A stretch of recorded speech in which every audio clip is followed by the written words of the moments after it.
Et si la stabilité de votre nation reposait sur votre capacité à repérer un complot avant qu'il ne frappe? Au Burkina Faso, une opération visant à renverser l'ordre établi a été stoppée à la dernière minute. Ce projet secret prévoyait l'assassinat de figures majeures, dont le président Ibrahim Traoré. Derrière ce plan, des militaires et civils, financés par des fonds venus de l'étranger. Leur objectif? Semer le chaos, affaiblir la souveraineté et exposer tout le continent africain à la déstabilisation. Ce n'est pas un scénario lointain. Manquer ces signaux pourrait coûter la paix à des millions. Face à ces menaces sans frontières, chacun de nous devient acteur de la défense collective. Comment le Burkina Faso a-t-il évité l'effondrement? Et pourquoi votre vigilance est-elle devenue cruciale? Entrez dans les coulisses d'un sauvetage in extremis. Plongeons dans les détails de cette opération déjouée et comprenons comment chaque citoyen peut faire la différence face à l'ingérence. Au Burkina Faso, la lutte pour la souveraineté prend un tournant décisif. Ce pays d'Afrique de l'Ouest, forgé par son histoire et la résilience de son peuple, subit des attaques inédites. Les menaces, à la fois internes et externes, se multiplient alors que des acteurs étrangers et locaux cherchent à semer la division et à profiter de l'instabilité. La population burkinabé se retrouve au cœur d'une épreuve. Certains tentent de manipuler l'opinion, d'autres n'hésitent pas à trahir pour des intérêts égoïstes. Chaque nouvelle crise révèle la fragilité de la souveraineté nationale, exposée aux ambitions de puissances extérieures et à la corruption interne. Face à ce péril, les forces de défense et de sécurité jouent un rôle déterminant. Grâce à leur professionnalisme et à la vigilance de la société civile, un complot ourdi par des militaires et civils, appuyé par des fonds venus de l'étranger, a pu être déjoué. Le peuple burkinabé, uni derrière ses institutions, démontre que l'unité peut contrecarrer même les menaces les plus insidieuses. Cependant, le danger n'est pas écarté. Perdre la souveraineté, c'est risquer la division et la violence. L'histoire du continent rappelle que chaque recul fragilise tous les peuples africains. Mais une question demeure. Comment renforcer cette unité alors que la pression s'intensifie? Les prochains événements mettront à l'épreuve la détermination du Burkina Faso et de ses alliés.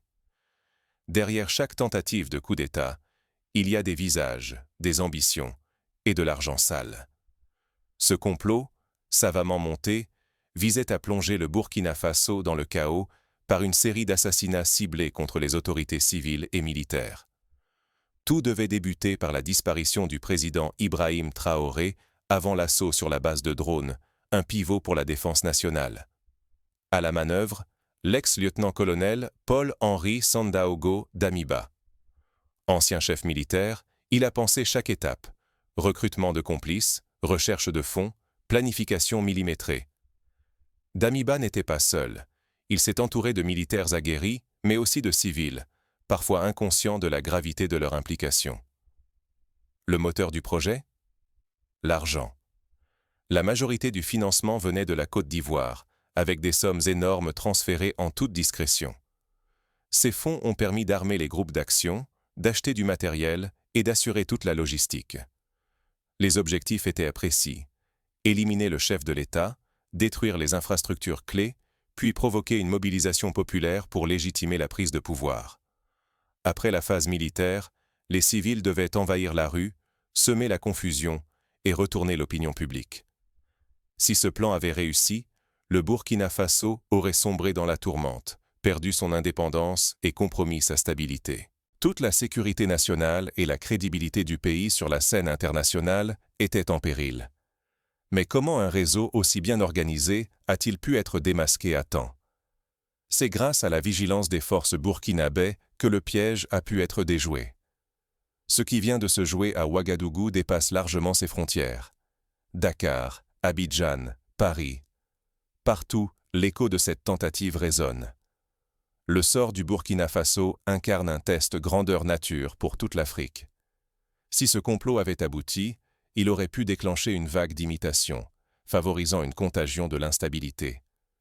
Chaque crise, même lointaine, fragilise le tissu fragile du continent. La sécurité d'un pays dépend désormais de celle de ses voisins.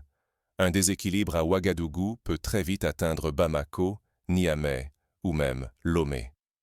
Laisser se multiplier ces déstabilisations, c'est ouvrir la porte à un chaos régional et ternir durablement l'image de l'Afrique. Face à ce risque, la coopération devient vitale. Citoyens, services de renseignement, forces de l'ordre, chacun a un rôle essentiel pour détecter et contrer les menaces.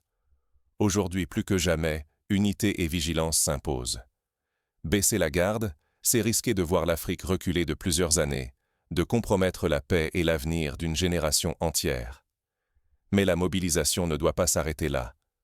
Les choix d'aujourd'hui détermineront la capacité du continent à résister aux prochaines tempêtes. Contre la manipulation, l'arme la plus puissante reste l'intelligence collective. La stabilité du Burkina Faso, et bien au-delà, dépend de notre vigilance quotidienne. Restons attentifs à tout comportement étrange, messages qui divisent ou rumeurs douteuses circulant autour de nous. Un simple signalement peut suffire à déjouer un complot. La frontière entre information et manipulation est ténue. Vérifions chaque source, questionnons nos partages, refusons de devenir, même sans le vouloir, des relais de désinformation. Une rumeur partagée peut nourrir la peur et affaiblir notre société.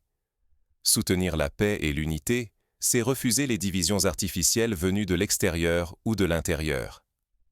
Restons solidaires, privilégions le dialogue et l'entraide. L'Afrique n'avancera que si chacun défend activement l'unité. La sécurité de nos pays ne repose pas seulement sur les forces armées.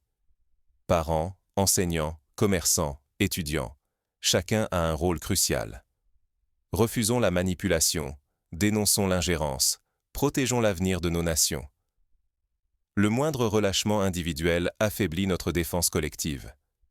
Si nous baissons la garde, nous laissons la porte ouverte à la déstabilisation et à la perte de souveraineté. Ensemble, formons une barrière solide contre toute tentative d'infiltration. Mais comment reconnaître concrètement les signes d'une manipulation orchestrée? Comprendre leur méthode est essentiel pour mieux s'en prémunir. Votre voix compte. Une Afrique forte naît de chaque opinion qui éclaire notre avenir. Face aux menaces, rester silencieux revient à laisser l'ombre s'étendre. L'histoire de notre continent doit être écrite par des citoyens vigilants, pas par ceux qui veulent l'affaiblir. Où que vous soyez, au Burkina Faso, ailleurs en Afrique ou dans la diaspora, votre implication change la donne. Exprimez-vous en commentaire, questionnez, confrontez vos idées. C'est ce dialogue qui forge notre unité et notre résilience. Partagez cette vidéo autour de vous. En diffusant ces messages, vous éveillez les consciences, dénoncez les manipulations et défendez la souveraineté de nos nations. Chaque mot échangé, chaque discussion lancée, bâtit un rempart contre l'ingérence et la division. N'oubliez jamais, la passivité d'un seul ouvre la porte aux forces obscures. Rester passif, c'est leur donner une chance de décider à votre place. Engagez-vous, même en partageant ou en poursuivant la réflexion avec vos proches. Ensemble, affirmons que l'avenir de l'Afrique repose sur la vigilance, la solidarité et l'action de chacun. Ce combat pour la dignité et la stabilité commence aujourd'hui et se poursuit grâce à votre engagement.